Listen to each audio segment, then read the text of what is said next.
Tangan sepak bola Indonesia. Tetap bersama kami. Kanal informasi dan inspirasi Pro 1. Siaran langsung pertandingan putaran ketiga kualifikasi Piala Dunia 2026 antara Indonesia menghadapi Tiongkok. Kamis 5 Juni 2025 pukul 20.45 waktu Indonesia Barat dari Stadion Utama Gelora Bung Karno Senayan, Jakarta. Disiarkan langsung Programa 3 dan Programa 1 RRI se-Indonesia.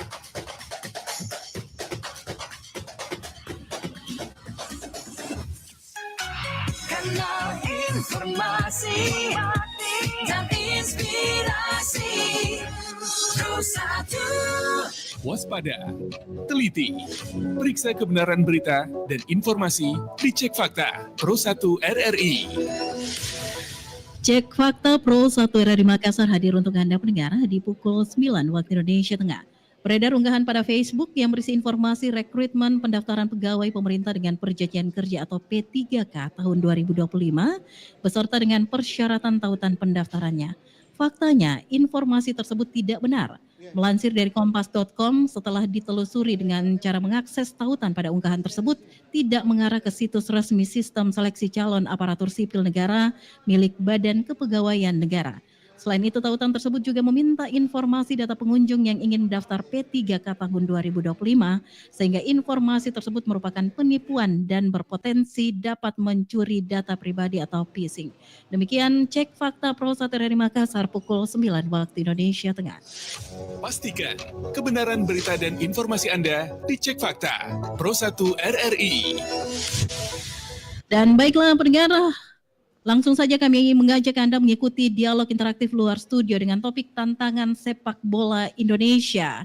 Seperti apa informasinya? Silakan rekan Alfianus Baka. Ya, baik, terima kasih rekan Narti di studio. Assalamualaikum warahmatullahi wabarakatuh, selamat pagi, salam olahraga. Dan pendengar dan juga pemirsa Radio Republik Indonesia dimanapun Anda berada, kita berjumpa kembali pagi hari ini dalam dialog Makassar Pagi. Dan spesial untuk hari ini, Kamis 5 Juni 2025 kita akan bahas mengenai sepak bola, tantangan sepak bola Indonesia. Kalau mungkin seperti biasanya kita akan membahas dunia olahraga di setiap hari Sabtu, kali ini merupakan hari edisi spesial. Kami bahas olahraga, kita bahas tentang sepak bola di hari Kamis. Dan sebentar juga pendengar malam ya, mungkin info untuk Anda bahwa akan berlangsung putaran babak kualifikasi Piala Dunia antara timnas Indonesia menghadapi Cina. Ini juga akan menjadi salah satu bahan perbincangan kita pada pagi hari ini dengan para narasumber yang hadir dalam dialog pagi ini. Dan kita bahas mengenai tantangan sepak bola Indonesia dengan para pembicara sebentar yang akan hadir. Ada Bung Kusneni, pengamat sepak bola nasional, kemudian Bapak Samsudin Umar, mantan asisten timnas Indonesia Piala Asia 2007. Kemudian Bapak Dahlan Abu Bakar, wartawan senior olahraga dan juga penulis 100 tahun PSM meraih mengukir sejarah, dan juga Wakil Sekretaris Jenderal Presidium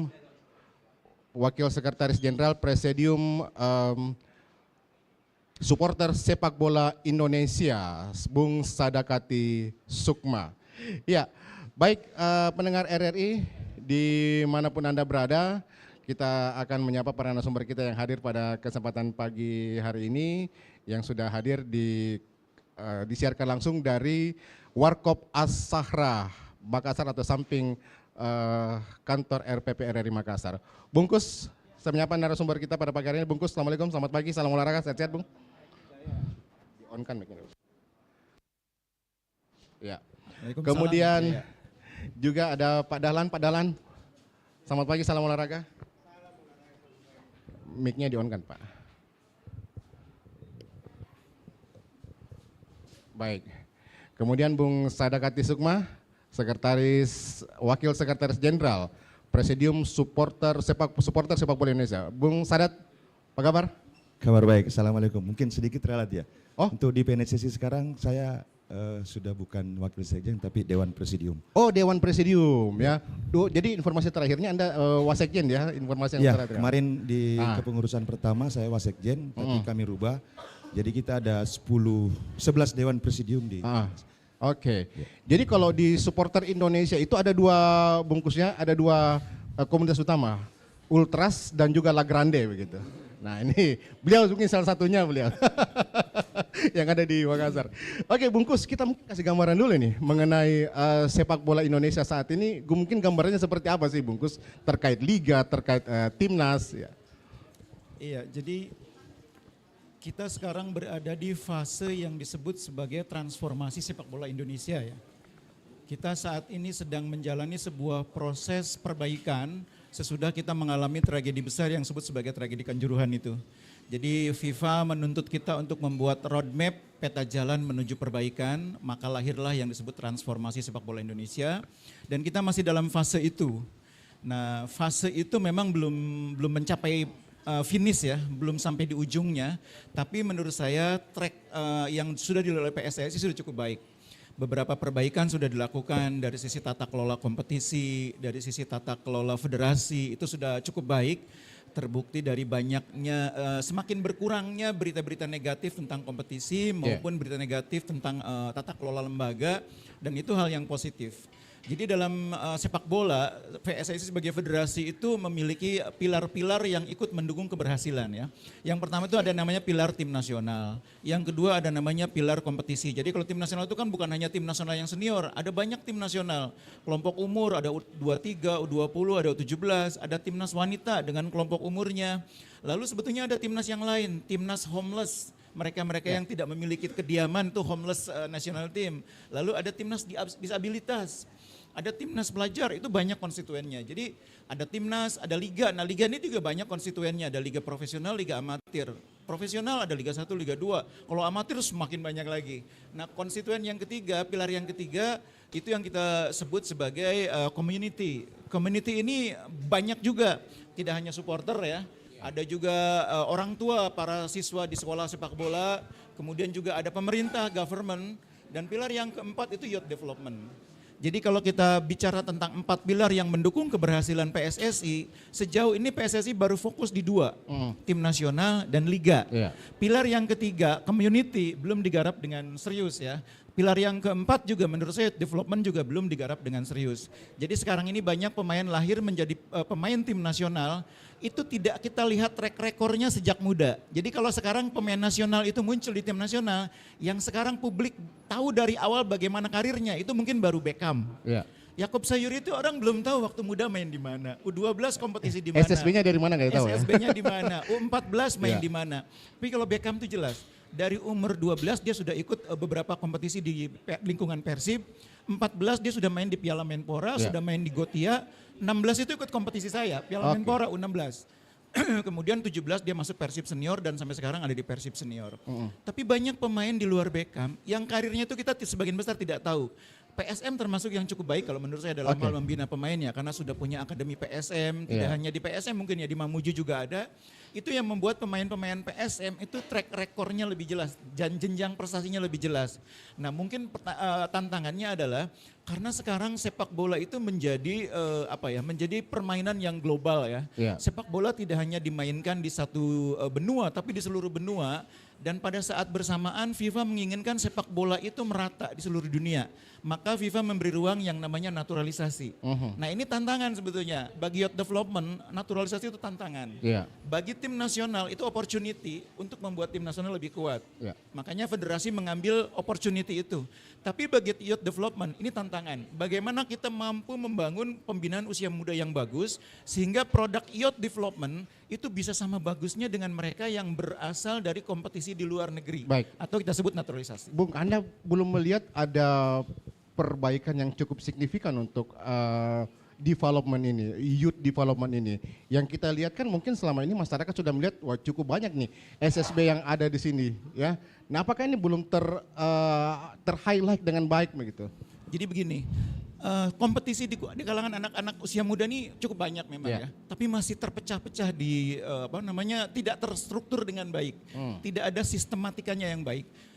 pemain yang bagus itu ketika dia masuk jenjang profesional di usia 18 tahun, itu idealnya dia sudah berkompetisi secara reguler 5-6 tahun. Padahal kan ini di luar negeri dia berjenjang begitu. Nah, Bung itu Pras, dia, ya. makanya di kita pemain itu biasanya mulai bermain di usia 12 atau 10, tapi kompetisinya tidak terstruktur. Iya. Kadang-kadang dia main 1 tahun tuh cuma 5 kali, Iya. 6 kali, banyak latihan tapi tidak ada event. Baik. Kadang-kadang eventnya banyak, tapi eventnya ketemunya tim itu aja. Oke. Makanya peran PSSI ini sangat besar. PSSI harus bisa mendorong klub-klub yang bermain di kompetisi profesional harus mau mengurusi youth development. Oke. Karena yang paling berkepentingan terhadap youth development itu tim profesional. Iya. Tim seperti PSM, Persib, nggak bisa setiap musim itu melakukan seleksi untuk mendapat pemain, nggak bisa. Harus dari bawah seharusnya. Betul, seleksi itu Iya. tidak mencerminkan kualitas loh. Iya. Karena seleksi itu hanya menampilkan permainan sesaat. Tapi kalau mereka berkompetisi, itu permainan dia secara keseluruhan, kualitasnya kelihatan. Iya. Nah makanya yang paling berkepentingan untuk mendapatkan pemain bagus itu klub. Makanya klub itu harus diwajibkan oleh federasi membina usia muda. Nah wadahnya sudah ada, Elite Pro Academy. Betul. Tapi klub saat ini masih berat untuk menganggarkan biaya untuk youth development. Masih tertatih. Jangan bayar untuk youth development. Iya. Bayar gaji pemain profesionalnya masih berat. Jadi memang ini Baik. industrinya belum sustain ya. Kalau Baik. menggunakan bahasa ekonomi, industrinya belum sustain sehingga klub memilih prioritas. Sekarang yang paling prioritas apa? Bayar gaji pemain profesional dulu. Ofisial dulu gitu. Iya betul. Pak Dahlan, apa catatan Anda mungkin Pak Dahlan ya? Selama ini Anda banyak mencatat melakukan peliputan terkait dengan sepak bola Indonesia. Apa mungkin yang Anda bisa lihat dari perkembangan sepak bola Indonesia saat ini? Ya, terima kasih. Jadi seperti juga dikatakan oleh Bang Kus tadi adalah pemain bola kita kan tidak pernah kita tahu track recordnya dari bawah. Iya. Kebanyakan pemain kita itu muncul pada usia 14. Oke. Jadi mereka sudah ketinggalan 10 tahun. Mestinya kalau kita membaca banyak literatur sepak bola, itu banyak pemain mulai dari 4 tahun kan. Dari waktu kecil mereka game aja untuk memberi kesempatan, kemudian tiap hari itu selalu ada disiplin untuk harus disiplin seperti ini. Mengajarkan filosofi sepak bola. Villanesia ya? Iya, itu usia dini. Iya. Nah kita ini kan banyak muncul, kita lihat di Karebosi. Itu kebanyakan di Karebosi itu anak SD, udah Iya. paling-paling kelas 5 dan 6 ya. Ya. Jadi bahkan ya saya kasih contoh Adi Setiawan itu main di Karebosi itu. Betul. Itu setelah tamat SMA masuk di klub. Iya. Di Beringin. Seangkatan Asnawi ya? Ya, seangkatan yang Asnawi di Iya. PON itu kan. Di PON dulu. Nah, sekarang dia di Dewa. Dibina sama Pak Samsudin Umar. Ya sama. Jadi termasuk saya kira yang dibina Pak Sam belum muncul ya. Iya. Jadi saya kira itu masalahnya. Jadi termasuk tadi infrastruktur ya. Right. Kita itu kesulitan lapangan. Kita lihat di Makassar di mana. Oke. Padahal di sini kan boleh dikatakan telah lahir seorang pemain legenda luar biasa. Oke. Yang diakui oleh FIFA itu ketika 25 tahun meninggalnya. Ramang lahir di sini, tapi kita tidak punya stadion. Ya, stadion yang sudah ada malah diruntuhkan. Ini ironis sebenarnya. Cuma saya bersyukur bahwa PSM ini masih mampu juara pada tahun 2023. Iya. 22-23 ya. Nah ini syukurnya. Baik. Jadi masalah utama ke depan adalah bagaimana pembinaan usia dini. Iya. Ya, sehingga kita memiliki pemain-pemain lokal yang bisa diandalkan karena ternyata pemain lokal kita juga tidak kalah. Marcelino misalnya, Iya. Rizky Ridho yang main di belakang luar biasa itu. Iya. Ya. Tapi ada yang menjadi tantangan juga ini Pak Dahlan, Pak Bangkus ini terkait bagaimana sepak bola yang pemain-pemain muda kita ini banyak yang mengatakan banyak layu sebelum berkembang gitu. Mungkin kita masih ingat dulu ya tim asuhan Indra Safri, Ya. Evan Dimas dengan cerita bagaimana menguasai raja lapangan tengah Indonesia, Sulfiandi ya.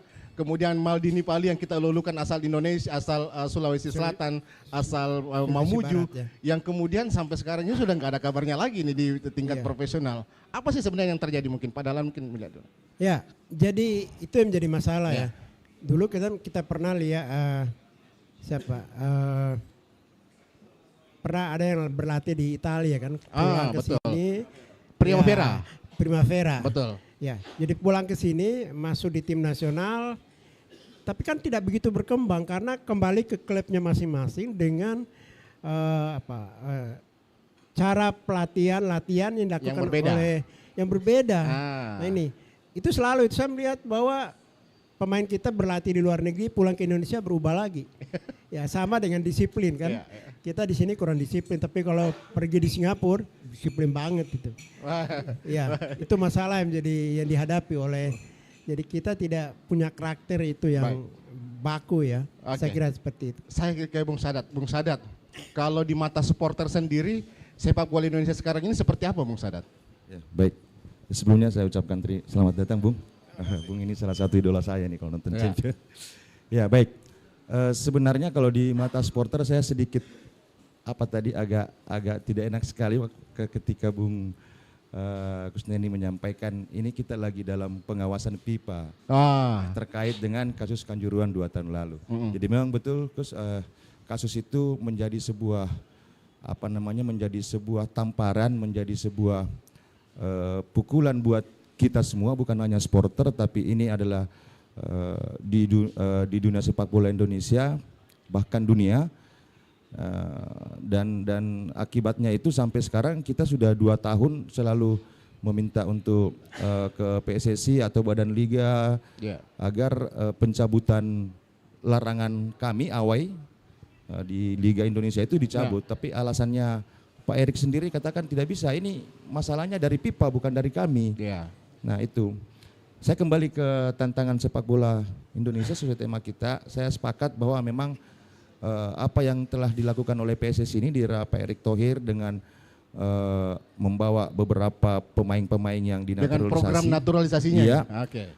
Ada 2 tadi aspek yang disampaikan oleh Bung Kusneni. Yang pertama adalah bagaimana kita membuat timnas Indonesia ini bisa berprestasi lebih baik, kemudian pengelolaan liganya. Saya mungkin lebih ke liganya dulu, Bung Kusneni.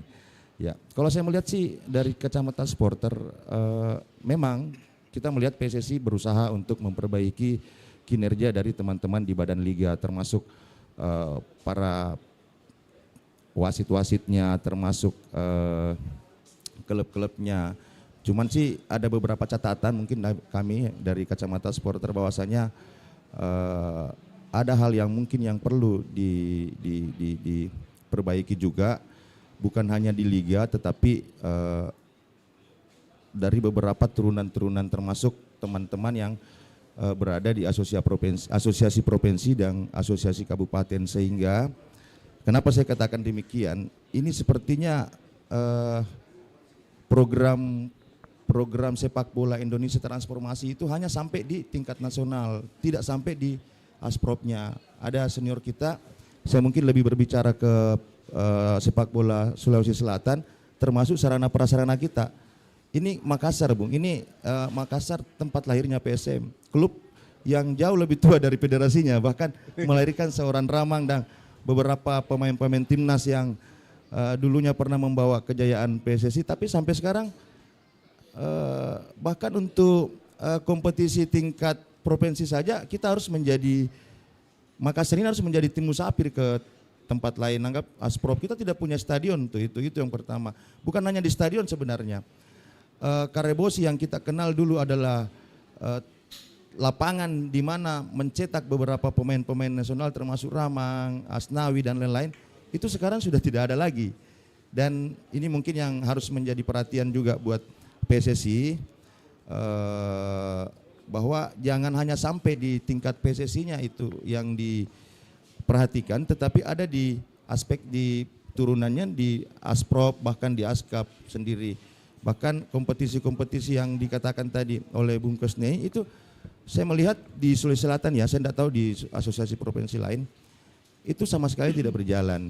Akibatnya yang dikatakan tadi bahwa kompetisi usia jenjang, ketika kita pemain timnas U12, U14 main di Eropa, kita bisa mengalahkan sekelas Argentina, kita bisa mengalahkan sekelas Spanyol. Tetapi ketika mereka menjadi seorang pemain pro masuk di usia sudah 19 layu itu sudah layu.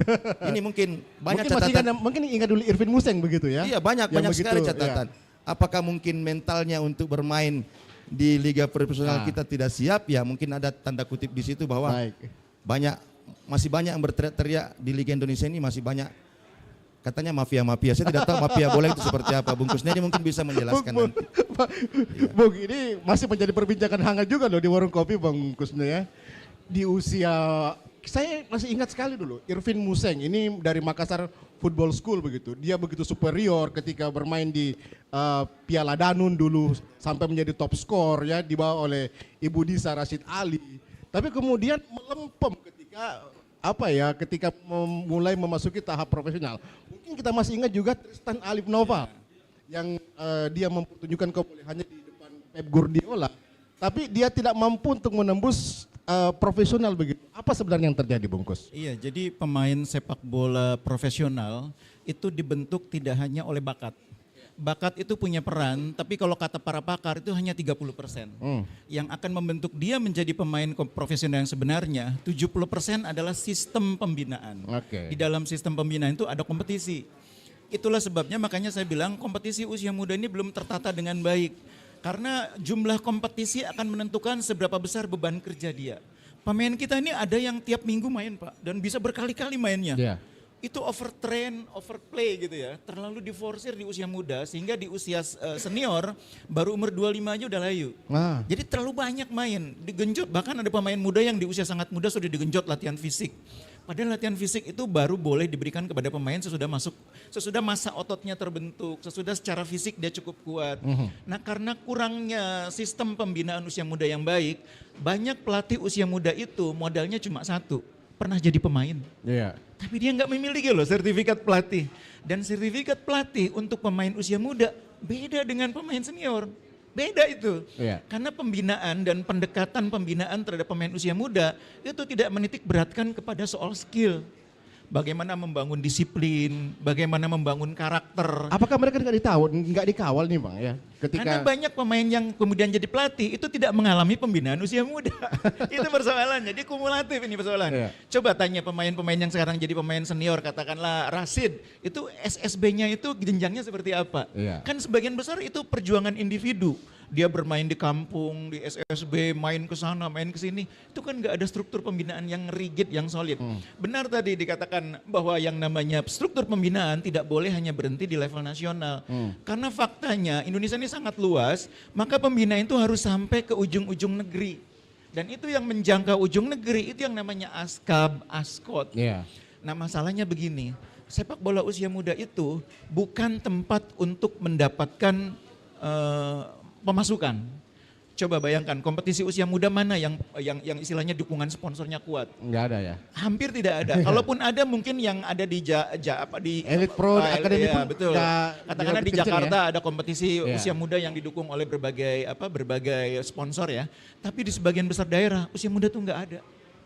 Makanya yang harus membantu usia muda itu adalah federasi. Jadi kalau di level klub dari pemasukan di tingkat senior mensubsidi klub-klub usia mudanya. Jadi keuntungan dari PSM di usia senior itu digunakan sebagian untuk membiayai PSM U18, PSM U16. Tapi itu kan di level klub profesional. Tapi kalau di level grassroots, PSSI yang harus membantu pembiayaan Asprof. Asprof harus membantu pembiayaan Askot. Jangankan Asprof membantu, Asprof sendiri nggak punya uang. Itu kan persoalannya. Makanya harus dibantu oleh pemerintah provinsi. Saya tambahkan mungkin. Ini kan sebenarnya kejadian seperti ini bukan hanya berlaku di Asprof sebenarnya. Ini berlaku di semua asosiasi provinsi. Saya kebetulan pernah di Asprof sama Pak Samsudin. Saya melihat ada sesuatu yang salah di struktur mulai dari Asprof. Kalau PSSI saya tidak baru bicara. Asprof dengan Askap Askotnya. Itu seharusnya mereka itu PSSI ini harus melihat dulu siapa sih sebenarnya yang duduk di Asprop itu, siapa yang duduk di Askot. Jangan orang politik didudukkan di situ, itu yang salah. Baik. Iya, tidak apa-apa. Saya sepakat ini kita jangan terlalu jauh berbicara ini tentang fenomena ini. Ini kita jangan terlalu jauh berbicara tentang sepak bola nasional. Sementara di Indonesia itu sepakat kita ini banyak sampai di pelosok-pelosok itu. Kalau hanya mau mengandalkan pemain dari kegiatan-kegiatan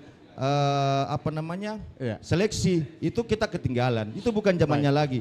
Seharusnya Askot ini menjadi pionir terdepan di sepak bola Indonesia untuk melihat semua untuk membuat sebuah kompetisi sehingga ada selamat datang. Oh iya, selamat datang Pak Samsudin Umar. Silakan Pak ambil teman. Ada sebuah apa namanya? Luar biasa. Yang dikatakan tadi bahwa kita tidak harus seleksi lagi untuk mendapatkan Iya. timnas. Seharusnya di Asprop itu orang-orang seperti Pak Samsudin Umar yang duduk di situ. Jangan orang-orang yang mau jadi inilah mau jadi itulah. Bolehlah, tapi itu ada porsinya 70% untuk sepak bola, 30% untuk kebutuhan pribadinya. Baik, itu baik. mungkin. Ini fenomena terjadi di sepak bola di asosiasi seluruh Indonesia nih Bung Kusnadi. Mungkin siapa tahu nanti bisa disampaikan ke PSSI. Cobalah jangan asal terima nama aja, lihat juga track recordnya di situ. Iya. Gitu, terima kasih. Jadi mungkin yang duduk di PSSI ya, apa ya, mungkin kita lihat saja mungkin di pengurus pusat begitu. Tiba-tiba seorang politisi kok bisa jadi ya. Enggak juga sih, bukan maksud saya begitu. Maksud saya seperti Pak Erik ya, kita tidak boleh memandang dia dari sisi, saya tidak membela siapa-siapa ya. Kita tidak boleh memandang dia dari sisi dia sebagai politisi atau Bukan. ya. Tetapi dia adalah sudah memang tahu tentang sepak bola. Ya, Maksud ya. saya di sini. Di jajaran-jajaran lain kan cukup banyak begitu ya. Iya, maksud saya bolehlah ada orang politisi, tetapi ada persentasenya di situ minimal ada pengetahuannya tentang sepak bola, Baik. bagaimana mengelola sepak bola. Baik. Kita jangan terlalu ke tim nasional dulu, sementara banyak di Sulawesi Selatan ini teman-teman anak-anak kita yang seharusnya bisa main di timnas itu tertutup kerannya untuk main di situ. Baik. Terima Sebelum kasih. saya break 5 menit lagi saya kasih kesempatan dulu nih. Selamat datang Pak Samsudin Umar. Mungkin mikrofonnya diambil Pak. Oke, bisa dibantu ya. Udah on. Oke. Apa kabar Pak? Sehat-sehat Pak Samsudin Umar? Ya, alhamdulillah. Luar Saya biasa. semangat ini karena ada Pak Dahlan, ada Pak. Iya. Asnawi lahir dari tangan beliau nih. Siapa lagi tuh Pak Dahlan tadi? Temannya Asnawi? Adi Setiawan di PON Jawa Barat tahun 2016. Selangkah lagi Sulsel dapat medali emas, tapi ini kalah. Oke, mungkin catatan dulu nih Pak Samsudin Umar tentang gambaran sepak bola nasional kita, sepak bola Indonesia sekarang seperti apa di mata Pak Samsudin Umar?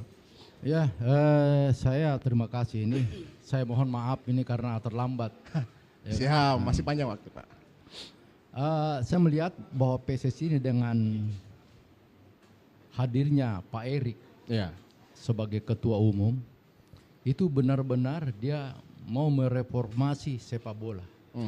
Itu yang pertama.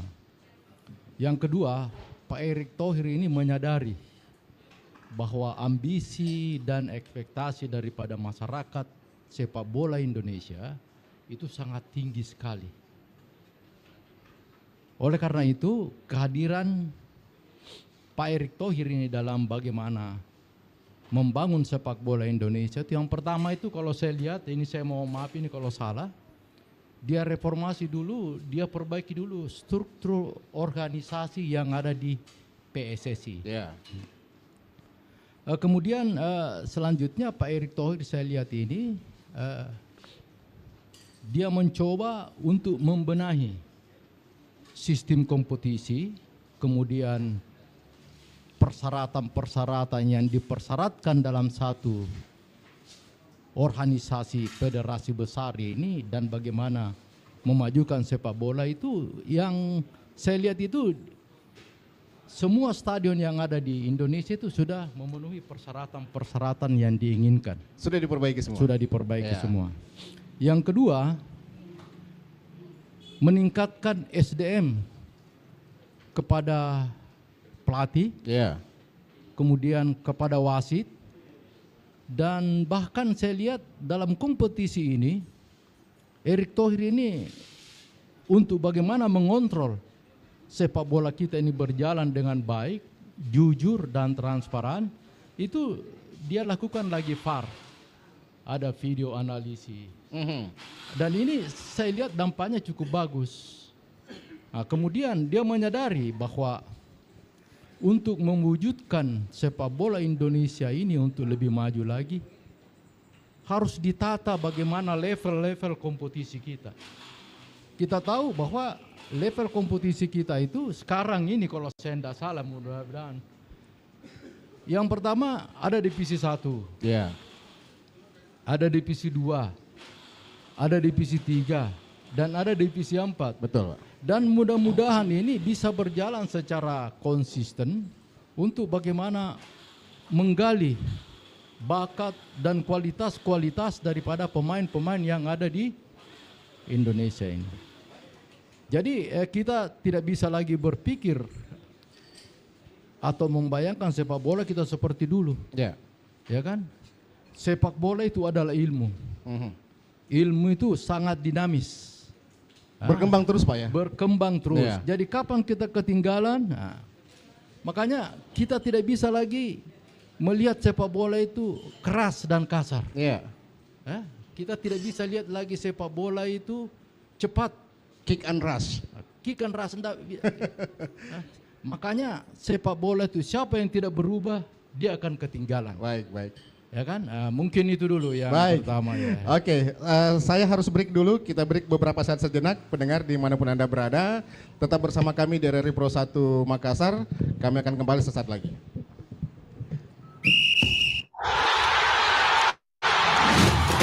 Siaran langsung pertandingan putaran ketiga kualifikasi Piala Dunia 2026 antara Indonesia menghadapi Tiongkok. Kamis 5 Juni 2025 pukul 20.45 waktu Indonesia Barat dari Stadion Utama Gelora Bung Karno Senayan, Jakarta. Disiarkan langsung Programa 3 dan Programa 1 RRI se-Indonesia.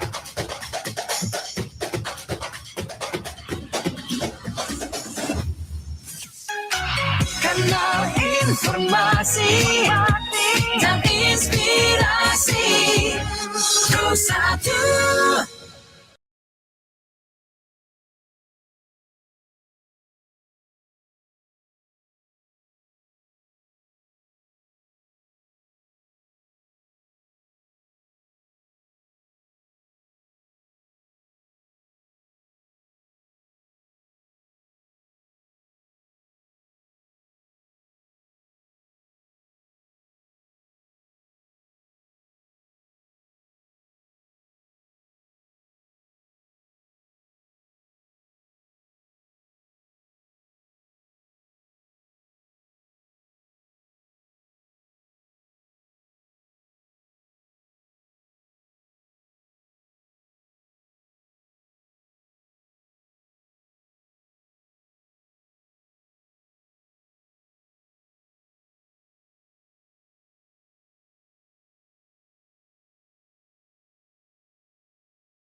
Baik.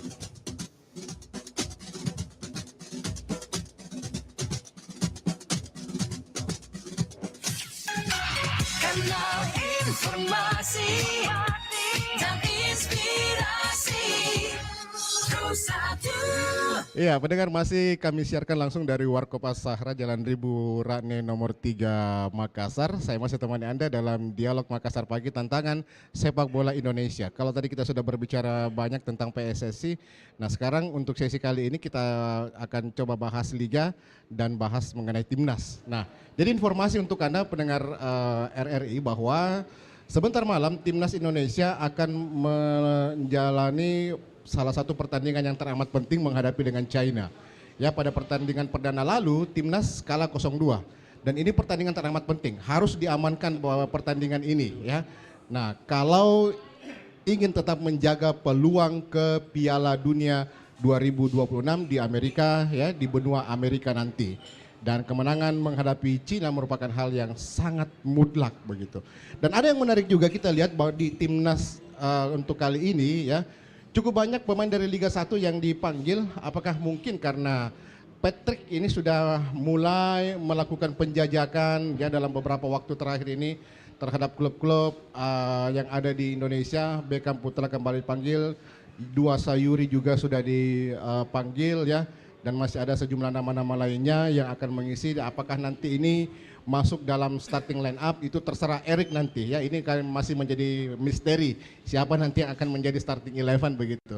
Kita akan juga bahas Liga begitu kan, ini kan cukup banyak juga, bahkan anggota Komisi 10 mempertanyakan juga ya, dengan begitu semakin masifnya Erik Thohir melakukan naturalisasi terhadap pemain-pemain di diaspora yang ada di luar negeri untuk memperkuat tim nasional, dan kemudian banyak pengamat yang juga mengatakan mau diapakan ini para pemain-pemain Liga 1 kalau terlalu banyak pemain diaspora yang bermain di tim nasional. Nah, kita akan bahas sama-sama ini kembali. Dengar masih dalam acara Dialog Makassar Pagi. Anda boleh bergabung juga sebentar bersama kami di nomor telepon ya 0821 34 kali 9440 0821 333 9440, atau mungkin sebentar yang ada di sini juga boleh ikut bergabung ya, bertanya bersama kami dalam dialog pada pagi hari ini. Oke, saya kembali mungkin bungkus, ini pertandingan cukup penting malam nanti ya. Kita karena pertandingan ini juga ada kita melihat sejumlah pemain-pemain wajah baru, seperti Anda katakan tadi, Beckham sudah kembali dipanggil ya. Kalau dulu mungkin lebih banyak menghuni U23, sejak zaman Sintayong, kali ini dipanggil oleh Patrick Kluivert. Ada penelpon rupanya. Halo, saya terima dulu nih. Halo, kembali bungkus. Ini pertandingan, iya di line. Halo. Iya, halo, dari siapa di mana? Halo. Ya. Dari siapa? Ya, selamat pagi. Dari Ilham di Sudiang, Pak. Dari siapa? Dari Ilham di Sudiang, Pak. Irham Sudiang. Oke, Irham di negara Sudiang. Silakan. Ya, terima kasih Pak Alten. Ini saya mendengar cukup menarik pembahasan pagi ini, membahas tentang sepak bola Indonesia. Ya, mungkin yang cukup menarik yang ingin saya tanyakan ini kepada para narasumber, kan ini kita lihat untuk timnas yang akan bertanding nanti ini sudah ada beberapa pemain-pemain liga yang dipanggil jika dibandingkan yang sebelum-sebelumnya, ada seperti dan Sayuri, bahkan kiper PSM Makassar Reza Arya Pertama sudah dipanggil juga, Pak. Saya mungkin mau minta tanggapan bagaimana para narasumber melihat kiprah para pemain Liga 1 ini yang sudah mulai banyak dipanggil untuk bergabung ke tim nasional Indonesia ini, Pak. Seperti itu. Oke, baik. Terima kasih Irham dari Sudiang, Makassar. Ini perbatasan ini, Maros Makassar. Ya, mungkin Bungkus bisa tanggapin dulu, Bungkus. Iya, kalau Sudiang itu negara, kalau saya dari Bekasi, planet itu. Planet Bekasi. Betul. Jadi memang kita melihat fenomena yang menarik ya, karena itu dimulai dari pernyataan Kluivert yang mengatakan bahwa kompetisi domestik, pemain Liga 1 harus menjadi backbone-nya tim nasional. Itu kan pernyataan dia yang dia sampaikan ketika pertama kali menjadi pelatih diperkenalkan kepada publik. Nah itu kita harus tagih terus itu. Kita harus tagih terus. Apakah benar dia menyampaikan itu karena pandangan objektif atau semata sebagai pernyataan politis? Nah saya melihat bahwa salah satu persoalan yang dihadapi oleh tim nasional itu karena pada dasarnya tim pelatih yang saat ini menjadi jajaran pelatih itu kurang banyak melihat tim nasional, kurang banyak lah menurut saya. Bayangkan sebelum pertandingan tim nasional itu jajaran pelatih hanya nonton 2 pertandingan terakhir kalau nggak salah, 2 pekan terakhir liga. Maksud saya yang menentukan dalam perjalanan kompetisi itu biasanya 4 pekan terakhir. Tim yang mau degradasi, tim yang mau juara tuh 4 pekan terakhir itu biasanya mereka fight betul mainnya. Itu kualitas akan kelihatan di situ. Nah sayangnya tim pelatih itu jajarannya baru datang Clifford, begitu juga dengan Pastur dan lain-lain, hanya 2 pertandingan terakhir. Tapi paling tidak kita masih melihat bahwa ada Reza, ada Beckham yang dipanggil. Itulah sebabnya maka saya mendorong PSSI waktu itu mendorong dibikin tim khusus pemandu bakat yang akhirnya melahirkan Simon Tahamata. Memang kita harus punya tim pemandu bakat. Jadi pelatih tim nasional itu nggak bisa kerja sendirian memang. Karena yang harus diamati banyak sekali. Pemain di Liga Indonesia, di Liga Belanda, di Liga Italia. Waktunya mungkin juga terbatas, makanya harus dibentuk yang namanya tim talent scouting yang sekarang dipimpin oleh Tahamata. Cuma Tahamata juga nggak bisa kerja sendirian, bagaimana mungkin dia mengamati tidak hanya pemain senior tapi juga pemain usia muda. Harus membawa orang-orang lokal mungkin. Nah itu dia, mungkin keberuntungannya adalah Tahamata ini orang yang punya kultur Indonesia. Sehingga dia bisa lebih betah di Indonesia. Masih bisa bahasa Indonesia. Iya, kalau Clifford tuh kan di sini mungkin 2 minggu aja udah ngerasa gerah gitu ya. Kalau Tahamata sudah lebih nyaman di sini, apalagi ada keluarganya di sini juga masih banyak. Itu sebabnya saya mengapresiasi PSSI bikin tim talent scouting, nanti harus melibatkan ini jaringan. Karena yang nama tim talent scouting tuh nggak bisa bekerja sendirian, harus membentuk sistem. Harus membangun jejaring. Di Makassar misalnya membangun jejaring bersama Pak Samsudin. Di Papua membangun jejaring bersama Edu Ifak Dalam. Di Sumatera Utara membangun jejaring misalnya dengan Iwan Karo-Karo misalnya gitu ya.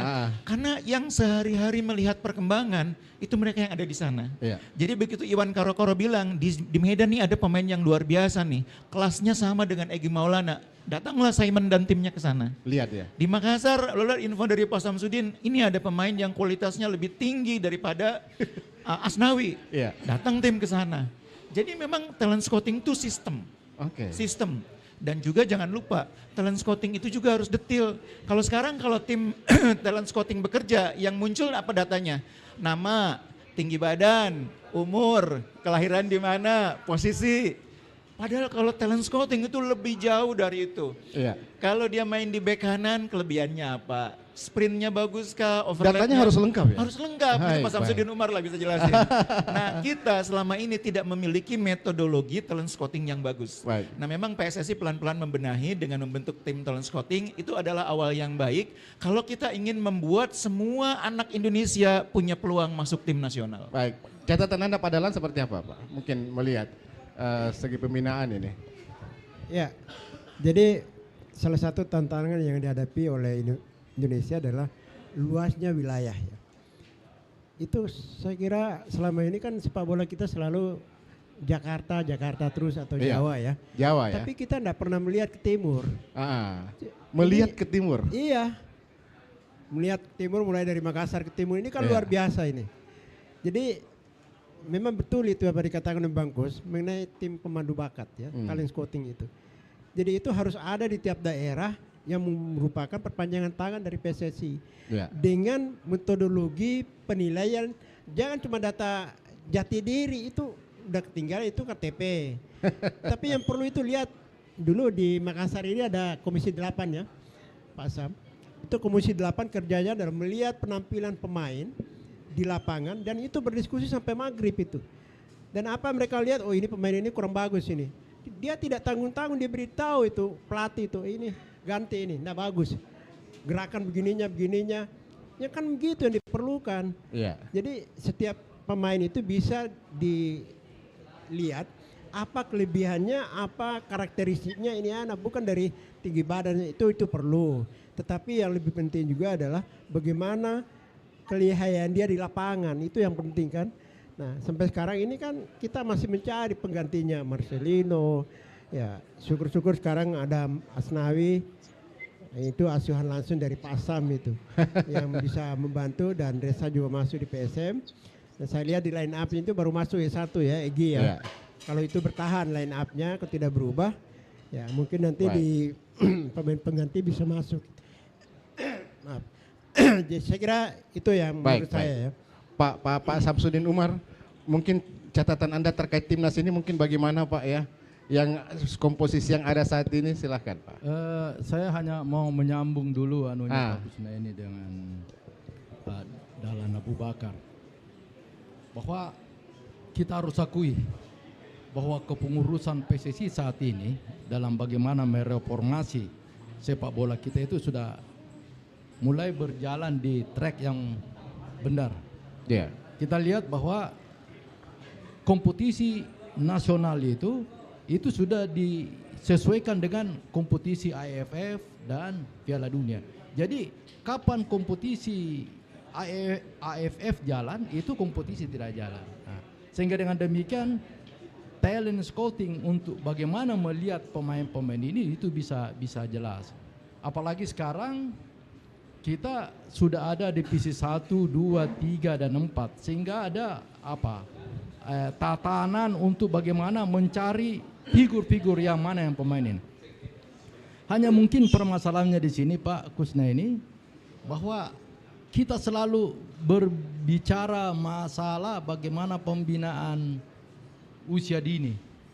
Sementara kita federasi tidak punya kurikulum yang jelas. Tidak ada kurikulum yang jelas. Seperti kita kan ada TK, ada SD, ada SMP, ada SMA. Ini harusnya sudah ada tatanan, sehingga dengan demikian catatan-catatan daripada pemain-pemain itu ada ijazahnya, ada yang kelihatan bahwa dia ada rapornya ya. Ada rapornya, ya kan? Kemudian persyaratan-persyaratannya, misalnya umur 6-9 tahun. 6-9 tahun itu kita upayakan fokusnya kepada era kegembiraan. Jadi bagaimana pemain-pemain yang usia dini ini itu kita harapkan dia mencintai sepak bola. Yang kedua, kemudian sudah 10-13 tahun kita fokus kepada bagaimana pengenalan skill, bagaimana nahan bola, bagaimana kontrol, bagaimana passing, bagaimana heading, bagaimana dribbling. Nah, ini kalau sudah jadi ini, sehingga nanti pada umur 15 sampai 17 atau 18 itu adalah bagaimana penekanan kepada pemain untuk selalu memahami taktik dan strategi. Sudah main 11 lawan 11, bagaimana menyerang, bagaimana bertahan, dan bagaimana transisi. Sehingga ketika dia mau masuk mahasiswa, ibarat mahasiswa sudah tamat SMA, sudah matang bisa ke ITB, bisa ke ini, sudah tidak ada lagi basic yang kita ini. Jadi dia sudah di era penampilan. Sehingga dengan demikian talent scouting itu tidak ini. Kemudian yang terakhir mungkin saya melihat ini, Clover ini dalam hal bagaimana menilai pemain, dia tidak melihat umur, dia tidak melihat tinggi badan, dia tidak melihat dari mana asalnya, dia hanya melihat bagaimana mampu. Kalau dia mampu, Marcelino, siapa-siapa, Beckham, meskipun muda tetap diambil. Siapa lagi yang diambil yang sudah tua dari Barito? Ya kan? Lili Pali. Lili Pali kan dia tidak berpikir, yang penting bagaimana punya kualitas dan bisa menunjang bagaimana kemajuan sepak bola kita. Tahan dulu Pak. Ada penelpon rupanya ya, pendengar. Halo. Halo. Halo, selamat pagi. Assalamualaikum. Dari siapa? Selamat pagi. Iya, dari siapa, di mana Mas? Saya Santoso dari Maros. Dari Maros. Iya. Dengan siapa namanya? Mau tanya Pak, gimana? Dengan siapa namanya di Maros? Pak Santoso Pak. Pak Santoso dari Maros. Oke, silakan Pak. Terima kasih sebelumnya atas kesempatan yang diberikan. Kira-kira mau tanya, kira-kira dengan squad sekarang, squad timnas Indonesia di bawah arahnya Patrick Kluivert itu, kira-kira apakah bisa ya dalam waktu jangka panjang 5-10 tahun nanti kita bisa ikut Piala Dunia lagi, maksudnya buat Piala Dunia 2030 atau mungkin 2034 kayak gitu. Terima kasih. kalau misalnya gagal di situ ya di Piala Dunia ini. Ya. Oke, dengan potensi yang ada, apakah masih bisa nanti untuk Piala Dunia berikutnya, begitu dengan potensi-potensi yang ada saat ini? Pak Sam mungkin bisa jawab dulu nih Pak Samsudin Umar, dengan skuad yang ada sekarang ini yang dimiliki Patrick Kluivert dengan materi pemain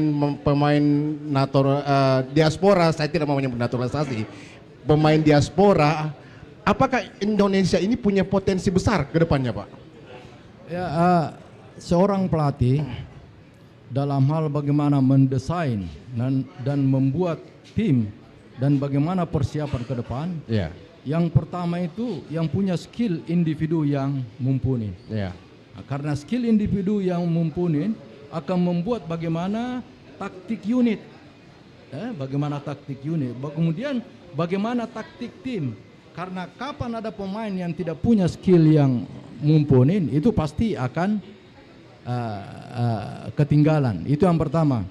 Yang kedua, memang dia melihat bahwa Kluivert ini mencari pemain yang memang profesional. Kalau seorang profesional itu punya skill dan mental serta etika yang bagus. Yeah. Nah, semua ini tidak usah lagi diragukan.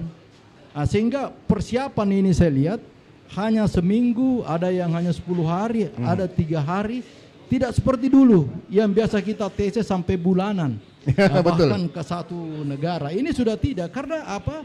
Basic pemain-pemain yang dia miliki itu sudah dia tidak latih lagi. Sudah tidak perlu diajar passing lagi dia. Jadi dia hanya desain.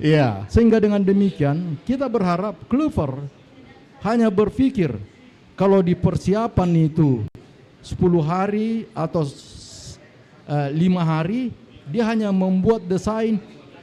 Tanggung jawabnya Kluivert itu 90% kau harus ikuti saya. Tetapi ketika berbaris mau masuk di lapangan,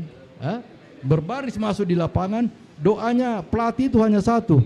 Mudah-mudahan apa yang saya telah berikan kepada pemain ini, bagaimana strategi dan taktik yang saya lakukan ini, itu bisa dipahami dengan pemain. Sehingga tanggung jawab pemain di dalam lapangan karena mempunyai skill yang bagus, itu 90% adalah tanggung jawab daripada pemain itu sendiri. Di luar itu sisa 10%. Nah, inilah yang biasa terjadi. Kadangkala pemain marah, pelatih marah karena basic yang diharapkan oleh pelatih itu tidak sesuai dengan apa yang kita inginkan. Jadi dan antara harapan dan kenyataan itu biasa ini. Kemudian supporter dan pengamat dan pemerhati sepak bola juga itu terkadang juga melihat dari sisi-sisi negatifnya saja. Sehingga dengan demikian kalau mau membangun sepak bola yang seperti yang kita harapkan, itu pasti harus memulai dari basic yang kita inginkan. Baik. Oke, saya mungkin ke pertandingan nanti malam ini untuk menyisakan waktu kita beberapa menit ke depan. Bungkus ini, supporter dulu. Oke, saya kasih supporter dulu nih. Supporter dulu punya tanggapan bagaimana melihat sebentar pertandingan malam nanti menghadapi Cina ini? Ya, ini kan kalau kita melihat pertandingan melawan Cina ini kan sebenarnya pertandingan hidup mati bagi Indonesia dan sudah terlanjur menjadi sebuah ekspektasi juga buat seluruh masyarakat sepak bola, bukan hanya kalangan supporter saja. Dengan yang disampaikan tadi oleh senior-senior bahwa mulai dari federasinya, mulai dari diasporanya itu kita berharap kalau saya mewakili mungkin masyarakat sepak bola Indonesia, harga mati Indonesia harus menang, masuk di Piala Dunia. Bukan hanya menang. Kalau kita katakan masuk berarti dia terserah mau masuk di lewat di fase 4 atau di playoff atau itu terserah. Intinya masyarakat Indonesia yang ada sekarang itu sebagian besar sudah siap untuk menantikan Indonesia Raya, bendera merah putih itu dikibarkan di Amerika nanti. Nah, sehingga persiapan-persiapan yang disampaikan oleh Pak Sam, oleh Bungkus tadi itu merupakan bagian dari proses PSSI untuk mencapai target itu. Anda sendiri lihat ini tim yang saat ini menjanjikan enggak? Kalau saya melihat, saya selalu optimis dengan timnas Indonesia. Mau pelatihnya siapa? Intinya kita berharap mau bahwa Sintayong mau kayak Kluivert Optimis tetap ya? Iya, cuman kan saya berpikir begini bahwa Pak Erik itu bukan ketua-ketua yang dibilang tadi itu, ketua-ketua yang hanya mau jadi ketua. Dia mungkin punya visi di situ ketika dia membuat sebuah keputusan untuk mengganti STY ini, di mana isu-isu kemarin itu bukan hanya supporter yang membuat isu itu, bahkan teman-teman pengamat sepak bola pun banyak menjadi sebuah sumber pemberitaan di situ. Iya. Pasti dia memiliki alasan kuat sehingga mengganti STY di tengah perjalanan, di tengah ketika kita sedang berjuang-berjuangnya untuk meloloskan Indonesia ke Piala Dunia 2028. Pada intinya mewakili mungkin masyarakat sepak bola Indonesia, kita berharap timnas optimis Indonesia Raya bisa di bendera merah putih bisa kita kibarkan nanti di Amerika dan mana. Itu mungkin. Terima kasih. Ini mungkin bungkus sudah banyak ini yang berhayal-hayal nih. Gimana kalau lolos nanti? Apalagi kalau sudah lolos, bahkan mungkin sudah ada yang mulai nabung, bagaimana bisa pergi ke Amerika, bagaimana supaya bisa mendapatkan paspor, bagaimana bisa mendapatkan penerbangan. Orang mungkin sini bilang kalau perlu kita naik kapal laut saja ke sana. Bungkus. Iya, jadi pencapaian tim nasional di kualifikasi Piala Dunia kali ini kan merupakan pencapaian terjauh ya. Iya. Pencapaian yang paling dekat salam menuju ke sejarah Piala ini. Dunia. Ya, jadi karena itulah Pak Erik memang melihat ada momentum ini. Ini yang namanya momentum. Karena seorang pemimpin itu biasanya punya feeling. Dia melihat momentum itu tidak boleh lepas. Dan dia tidak confidence waktu dengan Sintayong. Makanya dia berani membuat keputusan yang bagi banyak orang itu keputusan yang mengejutkan ya. Tapi itulah feeling seorang pemimpin. Dia bilang harus ganti Sintayong. Dan yang harus menggantikan adalah orang yang paham kultur pemainnya. Pemainnya kan memang dari Belanda, maka dipilihlah pelatih dari Belanda. Meskipun pemilihan Clifford pada saat itu juga banyak menimbulkan pertentangan.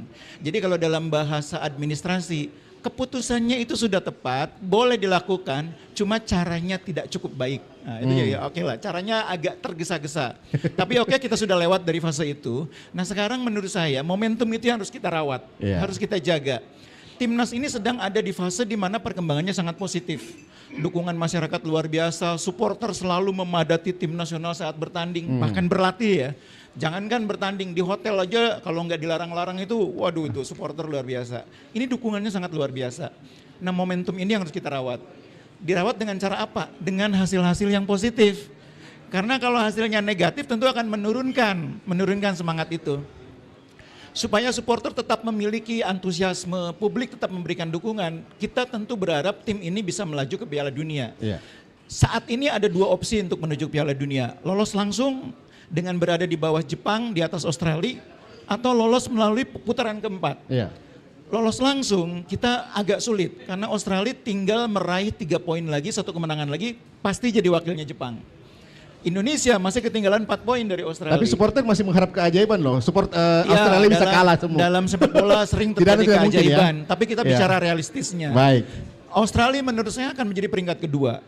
Maka tugas kita adalah memastikan peringkat keempat bisa kita raih, paling tidak, atau peringkat ketiga. Supaya kita lolos ke putaran keempat, minimal 3 poin lagi.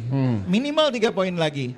Jadi dengan bermain melawan China di kandang sendiri, lalu away ke Jepang, yang paling realistis 3 poin di kandang. Makanya wajib menang lawan China, sesudah itu kita terserah lawan Jepang. Ini kan jadi sempat pertanyaan juga, taktik yang dipergunakan oleh Clifford, dan juga bagaimana taktik yang digunakan saat era Sintayong begitu ya. Karena banyak yang menggadang-gadang kemungkinan Clifford akan menggunakan total football milik Belanda, dan itu menurut beberapa pengamat sempat digunakan pada saat melawan Australia dan hasilnya nihil. Dan kemudian kembali kepada taktik Sintayong ya, menunggu lalu kemudian melakukan counter attack begitu. Anda sendiri lihat apakah ada perubahan yang akan dilakukan Patrick untuk malam nanti? Iya, sepak bola itu kan permainan 11 orang ya. Kita tidak bisa mengubah sebuah tim hanya dengan mendatangkan pemain-pemain top ya. Bahkan seandainya Indonesia mendapatkan tambahan pemain top yang levelnya lebih tinggi dari Tom Haya dan kawan-kawan, itu tidak serta-merta kita bisa mengubah tim ini menjadi tim yang bisa bermain total football. makanya menurut saya Clifford juga menyadari hal itu. Ketika konsepnya mengubah permainan dari 3-4-3 menjadi 4-3-3 lawan Australia gagal, kan di pertandingan itu juga dia ubah di tengah pertandingan. Dari 4-3-3 jadi 3-4-3. Nah, waktu lawan Bahrain dia kembalikan ke 3-4-3. Karena dia menyadari tim ini selama 2 tahun main 3-4-3 di era Sintayong. Dan sudah terbentuk chemistry yang baik antara 3 pemain belakang, 4 pemain tengah. Makanya Kluivert menyadari kalau dia ingin melakukan perubahan, ya bukan sekarang. Mungkin nanti kalau waktunya cukup. Sangat berisiko ya. Sangat berisiko, apalagi kita berada di fase yang krusial. Makanya saya yakin di pertandingan kali ini pun Kluivert akan bermain dengan kerangka tim yang sama. Bahkan dengan pola yang mungkin sama, supaya konsistensi permainan timnas bisa terjaga. Oke, baik. Mungkin saya ke Sadat dulu ini, Sadat ya, kalau melihat pemain-pemain yang ada saat ini ya, dengan apa ya, kalau kita melihat di sosmed kan terkadang supporter juga sangat keras begitu. Ini kok macam beberapa waktu lalu saya baca ada yang mengkritik ini macam Nathan ya, Nathan yang jarang sekali dimainkan, kemudian juga beberapa Hapner ya yang jarang dimainkan di klub ini nggak dipanggil. Kenapa pemain yang gacor di klub Liga 1 ini tidak didatangkan begitu? Ini kan suara-suara yang ada di supporter saat ini begitu ya mengenai timnas. Sebenarnya gambarnya seperti apa Bang Sadat? Ya, memang terkadang saya sambung mungkin. Jadi terkadang memang apa yang menjadi pengamatan teman-teman supporter dengan yang lebih tahu tenis itu kadang berbeda. Kita kan supporter taunya, oh lawan ini harus pakai ini, lawan ini harus pakai ini. Apalagi supporter itu di dalamnya itu bukan cuman satu apa namanya? Bahkan mungkin supporter sempat kaget ya waktu Elkan Bagot muncul gitu ya. Banyak di dalam sebenarnya supporter itu, ada yang memang betul-betul ingin mensupport timnas. Ada memang supporter yang memang menjadi supporter dari satu nama pemain aja, dan bahkan ada supporter FOMO ya. Iya ya. Jadi banyak lah. Sehingga kejadian-kejadian yang di media sosial itu sering sekali muncul, bahkan berani ya, namanya supporter itulah tadi yang dikatakan Bungkus bahwa sepak bola tanpa supporter itu bagaikan apa ya, sayur tanpa garam mungkin. Tidak ada pembandingnya lah di situ. Jadi memang harus menjadi sebuah apa namanya, di federasi juga itu harus nahan mental juga. Kalau tidak bisa nahan mental jangan banyak baca sosial media lah. Sama dengan pengamat juga sih. Jadi ya kemana lagi kita harus memberikan kritikan sekarang kalau bukan di media sosial. Kita mau ke yang saya bilang tadi, ke federasi di tingkat provinsi, kita juga tidak tahu di mana kantornya, di mana kita harus memberikan. Apakah kalau kita melakukan kritikan ke federasi di Asprop bisa nyampe langsung ke Pak Eriknya, sehingga media sosial yang menjadi, saya rasa menjadi sarana yang paling tepat untuk kita memberikan. Salah satu contoh kemarin kita Bungkus di PSM, kita ada kasus iuran. Mungkin Bungkus juga mungkin sependapat dengan kami di PSM bahwa tidak masuk akal lah hukuman yang diberikan ke iuran. Itu membunuh karir pemain dan menutup kemungkinan teman-teman pemain Indonesia sendiri yang bermain di liga itu untuk tidak memberanikan diri lagi ketika ada sesuatu yang bertentangan, yang menurut mereka tidak sesuai dengan yang diperjuangkan oleh pemain. Ada ketakutan. Itu mungkin. Baik. Rupanya ada pengunjung Warkop yang mau bertanya. Bapak silakan, siapa namanya Bapak? Siapa? Pak David. Oke. Silakan Pak, mungkin ada yang ingin ditanya, silakan. Ada yang ingin ditanggapin? Silakan bicara Pak. Udah bagus. Terima kasih pembawa acara. Ini bagus sekali ini tantangan sepak bola Indonesia ya. Tapi tidak ada lapangan sepak bola di Makassar ini. Ini yang jadi masalah. Tidak ada stadion. Jadi ya saya lihat Bung Kusna ini bekas pemimpin redaksi sebuah tabloid kan tidak salah ya. Pak Haji Dahlan, terima kasih, dan Pak Samsudin Umar yang agenda sepak bola Makassar ini. Jadi bicara tentang sepak bola, saya kurang bergembira ini. Saya ingat tulisan yang ditulis wartawan Kompas ya, pada World Cup di Prancis kalau tidak salah ya. 98 ya? Ya, dia bertemu dengan seorang wartawan dari Kamerun. Dia bilang dari mana? Ya, dari Indonesia. Dia bilang mana Indonesia itu? Dia bilang Bali tahu. Nah saya Bali saya tahu, tapi Indonesia saya tidak tahu. Terus dia bilang, di situ dari mana? Saya dengar wartawan Kompas. Oh iya, di sini ada timnya yang main di Prancis. Dia bilang tidak ada. Wah heran dia. Terus dia bilang berapa jumlah penduduk Indonesia? Dia bilang lebih 200 juta. Tambah heran lagi dia. Nah, ini. Jadi betapa sepak bola kita ini tidak bisa maju, Pak. Nah kemudian kalau kita kembali ke belakang ini dengan kasus korupsi yang begitu besar ya, bagaimana bisa sepak bola kita maju? Pak JK pernah bilang, jangankan kita menang, nyaris menang itu cerita berkepanjangan. Dia bilang, ya. Jadi saya melihat kenapa Afrika begitu bisa ada pemain-pemain sekelas Sadio Mane, ya, George Weah, apa segala itu, ya. Nah kita tahu soal gizi barangkali bisa mempengaruhi. Baik. Iya. Saya ini kebetulan juga bergaul dengan seniman, ya. Kalau habis pentas, biasanya yang gembira cuma kita-kita aja, bukan orang dari luar yang gembira itu. Jadi saya rasa bagaimana pengamat ini membawa menanggapi, baik, bahwa apa kendala sepak bola kita ini. Ini Makassar dulu kita cerita ini. Kok bangun itu stadion itu tarik ulur itu. Ya, bahkan ada orang dia bilang cuma dijanji desain. Saya bilang sudah satu karung itu kertas dibuang, tidak pernah jadi. Terima kasih. Baik. Waalaikumsalam. Terima kasih, luar biasa tanggapannya Pak ya. Oke. Ya, karena waktu kita semakin sempit, mungkin ada sedikit tambahan mungkin Pak Samsudin Umar, ya. Tambahan sedikit Pak Samsudin Umar mungkin terkait sepak bola, terutama mungkin untuk pertandingan malam nanti nih lawan Cina seperti apa Pak? Ya, makasih ya, bahwa mungkin pelajaran kita ketika kalah 2-1 dengan 2-1. Ya, kemudian Kluivert datang dengan merubah bahwa sepak bolanya kita itu harus ada punya filosofi yang memang sudah tertanam dari awal. Kita tahu, mohon maaf ini Pak, seperti kita lihat Belanda itu memakai total football. Yeah. Total football itu dia mengharamkan bola ke pinggir, ke belakang, harus ke depan terus. Dan itu karakternya kan tidak ini. Nah, kemudian kita lihat Bona Bonito tuh Brasil ya. Itu bagaimana caranya dia hanya memperlihatkan sini. Kalau kau cetak 5, saya cetak 6. Dia tidak pernah berubah.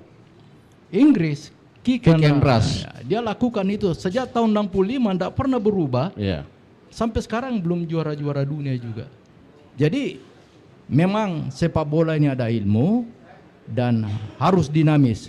Oleh karena itu pelatih itu dia hanya memberikan kisi-kisi, rumus-rumus kepada pemain untuk bagaimana cetak bola, bagaimana ini. Tapi yang jalankan itu adalah pemain. Baik. Sehingga dengan demikian kapan pemain otaknya lemah, fisiknya lemah, kemudian hatinya kompetitifnya lemah, jangan berharap di situ. Jadi memang harus ada pembinaan secara terstruktur untuk bagaimana mencapai ketinggalan yang kita lakukan seperti sekarang ini. Yeah. Kemudian kita lihat ketika Indonesia melawan Cina di Cina di situ kan dia pakai 3-4-3 ya Pak ya. Yeah. 3-4-3 itu di sini ada kelebihan dan ada kelemahan, dan itu Cina mampu melihat kondisi ini bahwa kalau 3 pertahanan, 3 stopper itu dia harus berada di garis 16. Oleh karena itu pelatihnya saya lihat dia berupaya bagaimana kita punya plan kiri kanan itu naik. Kalau dia naik berarti daerah di pinggir itu kosong. Akhirnya Cina itu begitu dapat bola dia buang ke pinggir. Otomatis stopper yang ada di dalam lari keluar. Itulah yang terjadi gol. Ada ruang. Ada ruang di situ.